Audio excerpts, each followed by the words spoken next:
SmackDown, main event, ROH and TNA recaps, 2 major WWE signings, and a 32-man and woman tournament to determine the new TNA World Heavyweight Champion. This celebration after Matt Hardy won the world title was an incredible end to the Bound for Glory pay-per-view.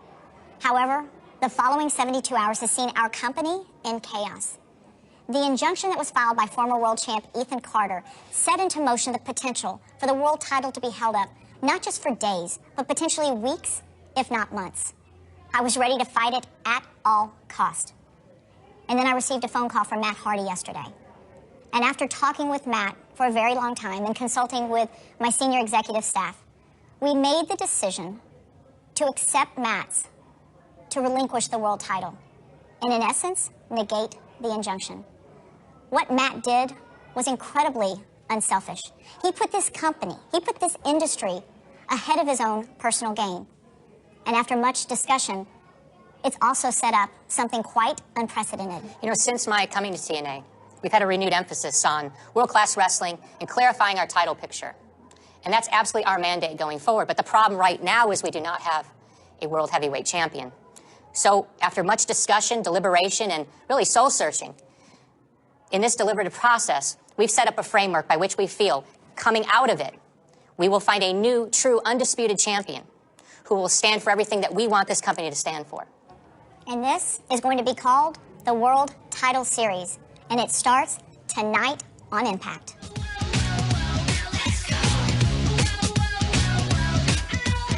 Bro, you just dissed me for the final time, bro. You just showed me disrespect. The only course of action left is to take us to the ring. This coming Monday night, we're gonna duke it out for keepers, and I will climb to the top rope and jump and kick you in the face. And I've been training all my wrestling skills, so I will surely win. It doesn't matter if it's submission, elimination, or just in. When I beat you, everyone will know how weak you are. You'll lose your job. I'll take your fans and take your girl, and then I'm gonna take your belt. Welcome to Marking Out in the Morning. This is the Audacity, coming to you live from Audacity Solution Studios in Des Moines, Iowa. It is October 9th, approximately 9:27 a.m. Again, I am the Audacity. Welcome to Marking Out in the Morning. If it is also 9:27 a.m. Central Standard Time as you hear this, or the equivalent, which would be 10:27 Eastern, 7:27 Pacific, 4:27 Swedish, then you know you can catch us every morning, Monday through Friday, around 9 o'clock, sometimes a little later, hopefully more regularly on time in the future. But you can check us out on Periscope or Blog Talk Radio Live, or you can just call in and listen, 657-383-1786, if you want to catch us live, which is the way you should do it. Because if you're listening live, then you can interact with us. You can hit us up on Twitter, which I have the Twitter notifications up at all times. So anyone who tweets me during the show, I see it, I check it. If it's relevant, we talk about it. You can hop on Periscope, yell at me. That's why I'm talking about being a Cardinals fan, why I'm talking about my 10 years in a row at WrestleMania, while I'm talking to my friend who was just at WrestleMania 30. He's going to be at Dallas, so we're probably going to become best friends. That's the advantage of doing live. You can hit us up on Twitter, HEELZiggler_com, on Periscope at HEELZiggler_com. And those are because HEELZiggler.com sponsors this show. Or you can call in to listen or interact, 657-383-1786. Here's what we got today. 2 pretty major names are reporting to NXT. We're going to talk about that. Spoiler alert, James Storm and Tough Enough Patrick. We're going to give the results from SmackDown, from Main Event, because I'm telling you guys, get Hulu Plus so you can watch Main Event live, or watch it 3 weeks late on the network. But it's a good show, way underappreciated. We're going to talk about TNA and the fact that they're having a 32 intergender tournament to determine the vacant TNA World Heavyweight Championship. Blue Blazer on the screen, aka Owen Hart, again watching Survivor Series 88, if you can hear that in the background. There's also a correction to the recent press released from WWE 2K16 related to the DLC, downloadable content. Not going to tell you what it is. It's not major, but if you're a nerd, you're going to want to know. So stick around for that. We got a few other things. Nothing major. Whatever. We'll talk about stuff. So I try to give you all your news in 30 minutes so you know what's up for the morning and can rub it in your friends' faces that you know it and they don't. So you can come here every day, marking out in the morning, to get your news, your rumors, your results, your previews, and yes, to Salazar 500 in the Periscope room, James Storm, and Tough Enough Patrick will both be reporting to the Performance Center. James Storm, spoiler alert, is going to be on NXT next week. Spoiler alert. Tough Enough Patrick is said to be reporting to the NXT headquarters, aka Performance Center, aka Full Sail University, aka Florida, aka WWE Developmental Area, starting no later than October 19. He's already canceling some indie shows because he's a big deal now. So that's what we're going to talk about. I basically just talked about it. We'll talk a little bit more about that coming up real quick.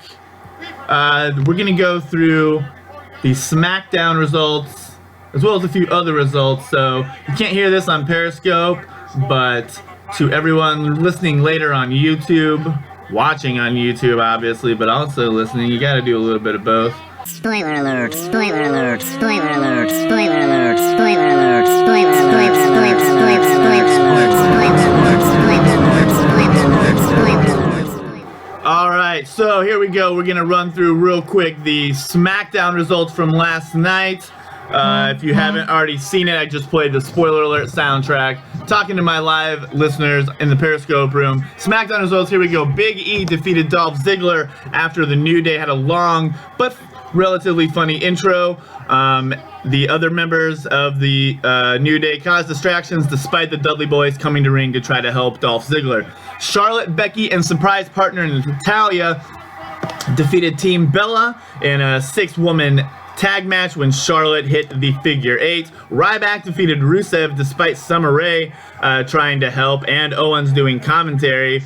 King Barrett defeated Neville, and Bray Wyatt and Braun Strowman were disqualified in their match against Roman Reigns and Randy Orton after Bray used a chair. Surprisingly, Dean Ambrose and Luke Harper never showed up. So let's break that down real quick, give you a little commentary on that. So the opening, the New Day was actually a pretty long opening, and they're starting to give them maybe a little bit too much time on TV. WWE tends to strike when it's hot, but they strike too hard and too long sometimes. So we'll see how this goes with the New Day.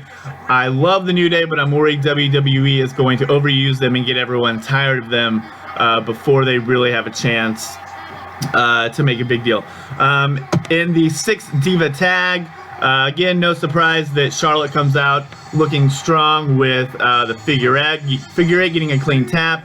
Natalya now aligning a little bit with Charlotte and Becky, which I don't know why they even teased after Paige did her rant that there was ever going to be the PCB together anymore. So I don't really know if Natalya is going to permanently be involved with Charlotte and Becky.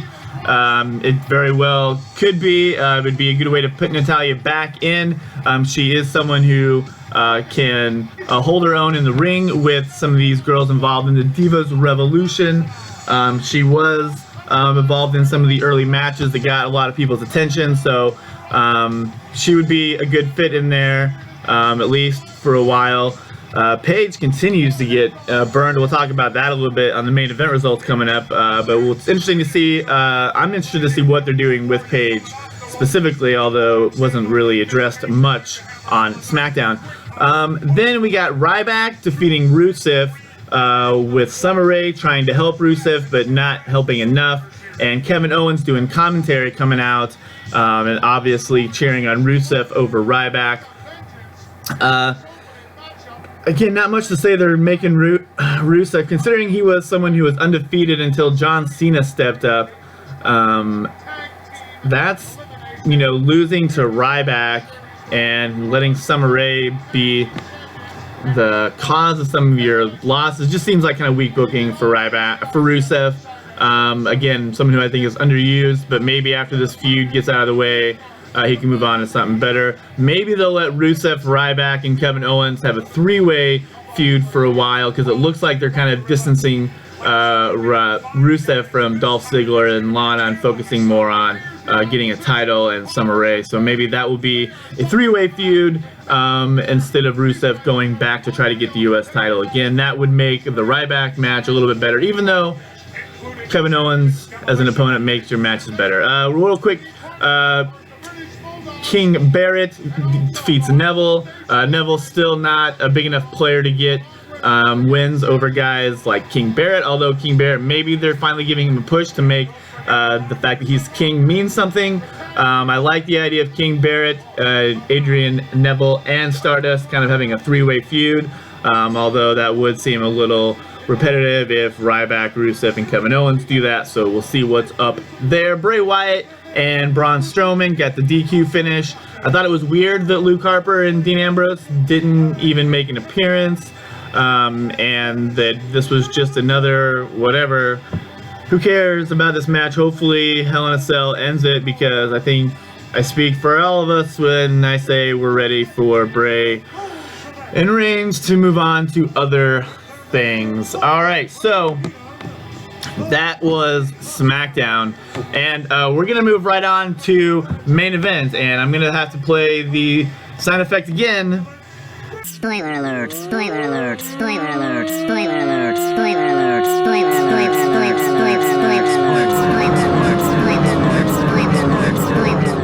Alright, although the odds of you wanting to watch main event and listening to this podcast and not having a chance to watch main event yet and not liking spoilers are very slim, had to play that sound effect just in case. Main event, which was taped on 10/6, which became available to me on Hulu Plus either on Wednesday or yesterday. I don't remember, I didn't watch it right away, but almost every week has at least one match worth watching. You can't get it on the network for 3 weeks, and by the time it's on the network, the matches are completely irrelevant.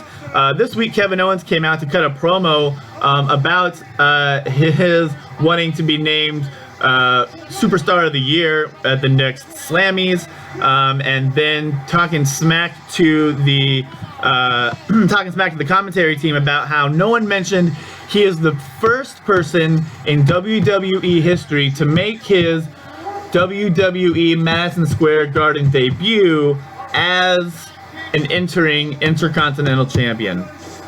So he made a big deal of the fact that no one made a big deal out of that. Then he ended up challenging Jimmy Uso to a match. They closed the show in what was a really good match, and he continued to talk smack to Byron Scott. So let's see. After that, after that one commercial break was when that match was announced. Naomi defeated Paige, so Paige continues to get buried. And then, that's really all that happened. They showed a couple Raw replays. Paige continues to get buried, and that's, again, I'm really interested to find out what that really is all about. I don't know what their future plans are with Paige, but she is just getting buried over and over, which can't be good. She does look a lot like Man on Fire. I've seen pictures of him, and he looks a lot like Paige, so I appreciate the comments. Let's see. So real quick, I gotta play the spoiler alert sound effect again because spoiler alert, spoiler alert, spoiler alert, spoiler alert, spoiler alert, spoiler alert, spoiler alert, spoiler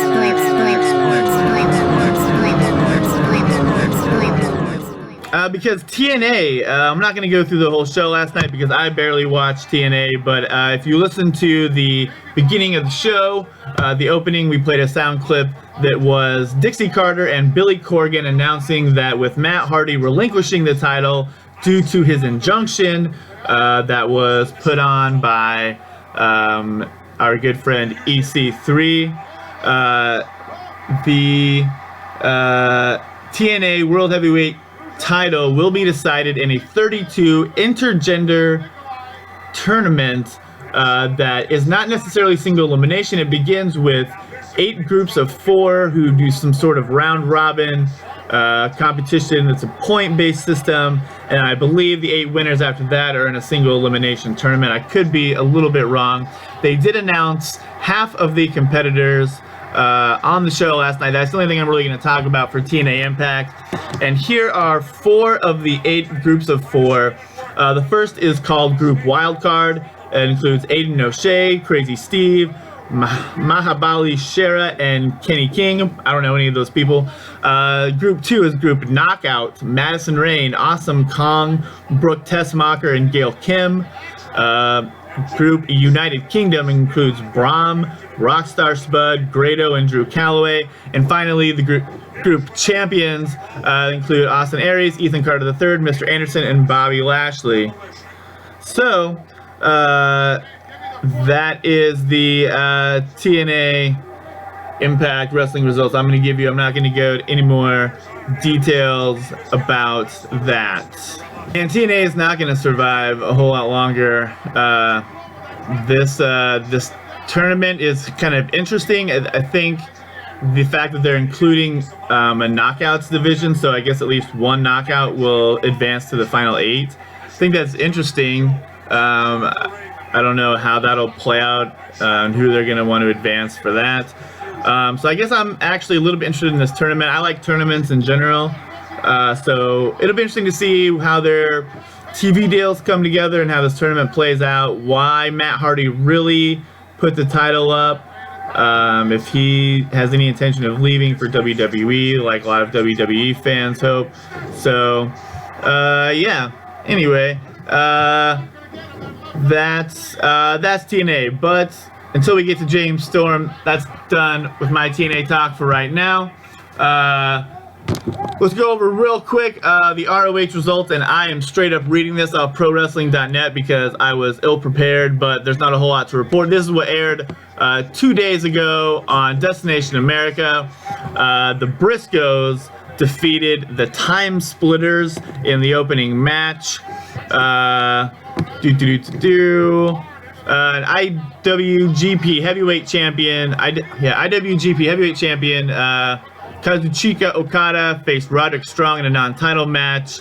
Okada pinned Roderick for the win. Those were the only 2 matches. So there's your ROH results from Destination America 10/7. If you need any more details, go check out ProWrestling.net or probably just go to the Ring of Honor website. I'm sure they have information about it there.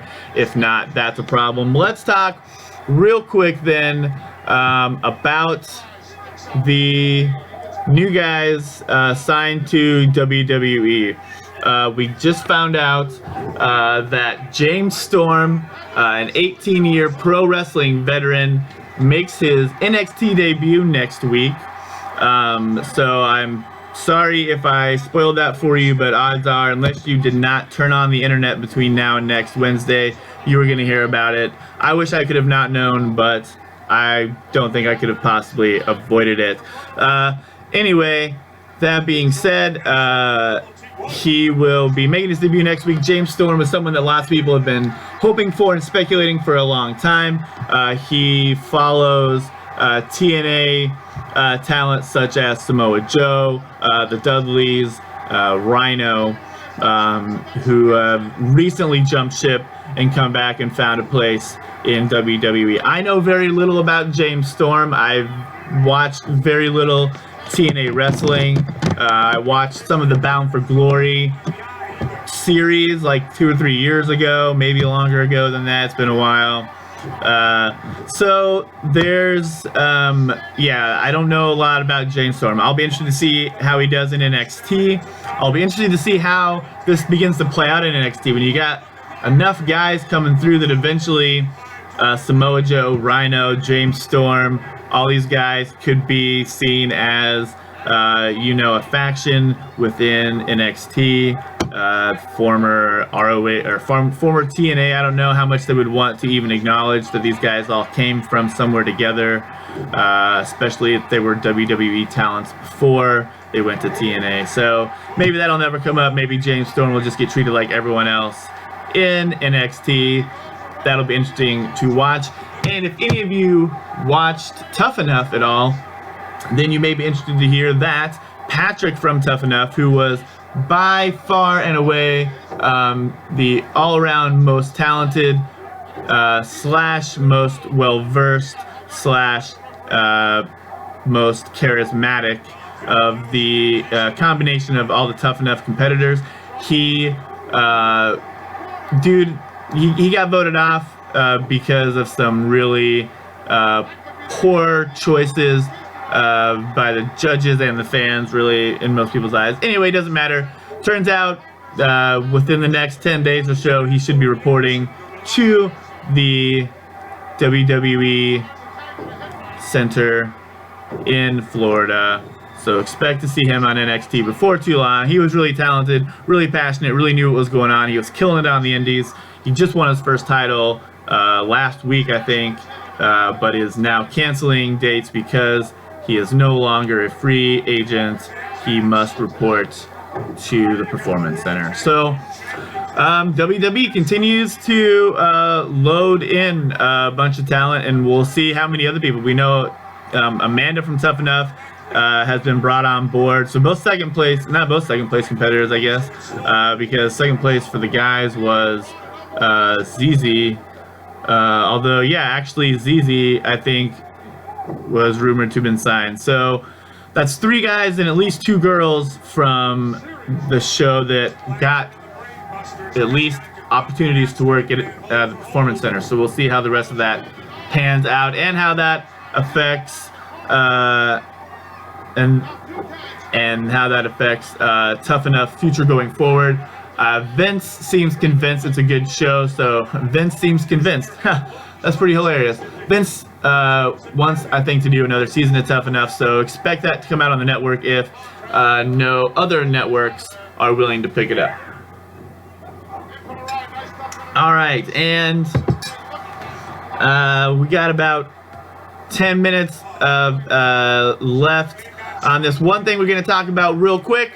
The DLC downloadable content, the information released yesterday has a recall they need to make. They have a correction they need to make. So if you are like way into all the updates given about WWE 2K16, then you're going to want to hear this. It was nothing major, honestly.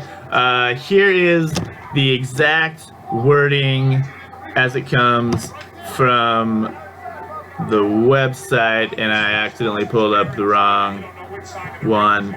Let's go. So, why can't I find the official? The WWE 2K, this is, I'm reading off of pwmania.com. This is not the official release that I'm aware of. The WWE 2K16 DLC press release from this morning listed Arn Anderson versus Larry Zbyszko in the Hall of Fame Showcase pack, when in fact it is actually Larry Zbyszko and Arn Anderson versus Dustin Rhodes and Ricky Steamboat. They tweeted that correction out yesterday at approximately 3:45 p.m. I don't know if that's my time, if that's their local Twitter time, whatever. So, in case you were dead set on Arn Anderson versus Larry Zbyszko, I'm sorry, that's not in the showcase. It's actually Zbyszko and Arn Anderson versus Dustin Rhodes and Ricky Steamboat. This is the kind of news we're covering on a day like Friday, which is why I intend in the future, I say this all the time, I'm going to make Fridays about indie wrestling. I have some people lined up who I'm going to start talking to at least once a week, so that by the end of the week I have a whole show's worth of content to give you, to update you on what's going on in the indie scene, because normally there's not very much to talk about on Friday. Normally WWE doesn't sign any big guys like that. I think we're going to dedicate the first 10 minutes or so of the show on Fridays to WWE going forward. We'll give the SmackDown results and any other rumors or anything that happened, but then we're going to dedicate the rest of the 20 minutes of the show to indie wrestling. So there's that. So I see what on this page I thought was worth mentioning. There's a new 30-second or 20-second trailer for 2K16 where Austin, I guess, is going to release a bunch of Book of Austin vignettes where he works his way up to 316. This one was 310. You can check that out on YouTube. You can now buy Xavier Woods Up Up Down Down YouTube gaming channel shirts. So there's that if that interests you at all. WWE continues to build up their women's roster in NXT. So you'll see over the next few weeks 3 international women's wrestlers who worked the tapings the other day. So we've got Evie from New Zealand, was up against Nia Jax, which I assume that must be Nia Jax's official televised debut. Shazza McKenzie from Australia faced off against Emma, also an Australian. And Kaylee Ray from Scotland went up against Nia Jax also. And I feel like Nia Jax is probably born in America but is of Samoan descent because I believe she's related to The Rock. So there's that. Or maybe she'll be of African American descent if she's only related through her dad, but I feel like she's probably related through her mom's side. Yeah, I don't know why. This must be some sort of like indie update because it's talking about Johnny Gargano and Tommaso Ciampa being on NXT, but we all knew that was happening. And thanks for whoever's like going crazy with the stars right now, or the hearts. I appreciate it, Tim. You're the man. Let's see. That's really about it. Rosa Mendez, they're in Paris right now where Total Divas is filming some stuff. She's engaged. She's pregnant. Whatever. Bobby Shubensky, whoever that guy is, he seems really cool. Anyway, you can check out a bunch of Instagram photos of their trip in Paris, or just wait for Total Divas next season when they have a whole episode about Rosa Mendez, I'm sure. Yeah, that's it. Again, slow Fridays, and I meant to have it so that Fridays are indie focused days. I've got some indie promotions around here. I will specifically start hitting up to get some of those performers on here. Anyway, that's the end of the show. I'm going to play the closing for the podcast, Chit Chat with Periscope, Room for a Minute. And thanks for joining us. Look for Tweet the Table, Rest of the Best should be out later today or tomorrow. That is my favorite podcast to listen to. Comes on the same stream as this one, and we'll probably watch it on Periscope if you're bored. So look for that. Otherwise, we'll be back on Monday with Sam Benjamin of the Wrestle, what is it called? Man, I'm sorry, Sam Benjamin. The Wrestle Podcast, the Wrestle, I don't have it up in front of me, so I can't think of it. I'm terrible. I apologize, Sam Benjamin. Anyway, Sam Benjamin will be on our show Monday. Thanks for hanging out in Periscope, Tim, and we will check everyone later as soon as I find the closing sound clip to play for the podcast. Marking Out in the Morning is proud to be recorded in Des Moines, Iowa at Audacity Solutions Studios. You can check us out at HEELZiggler.com. Follow us on Twitter at HEELZiggler_com. The song you hear at the beginning of the show was recorded in Des Moines, Iowa by my friend Campbell D'Souza with recording studios of Phil Young. You likely also heard the song Parsec by the artist Arma Puros, which I downloaded for free at noisetrade.com. The album Timelines, and got permission from Arma Puros on Twitter for that. I also downloaded the song you're hearing right now at noisetrade.com. It is by a band called Ampersand. The song is called Aurora Borealis. It's on their album Trial and Triumph. Available for free at noisetrade.com. I haven't gotten their permission for this yet, but I hope to do so in the future. I tweet them about it, so we'll see what happens. You may also hear a more aggressive song that would be Ready, Set, Fire by a website called incompetech.com, where you can download stuff like that to use for your own goods, royalty free. Marking Out in the Morning is here every morning, Monday through Friday, 9 a.m. Central Standard Time. You can subscribe to our podcast at iTunes or Stitcher. Just search for Audacity Solutions Podcast. And of course, you can listen live every day or listen to the entire archive at blogtalkradio.com/Audacity Solutions.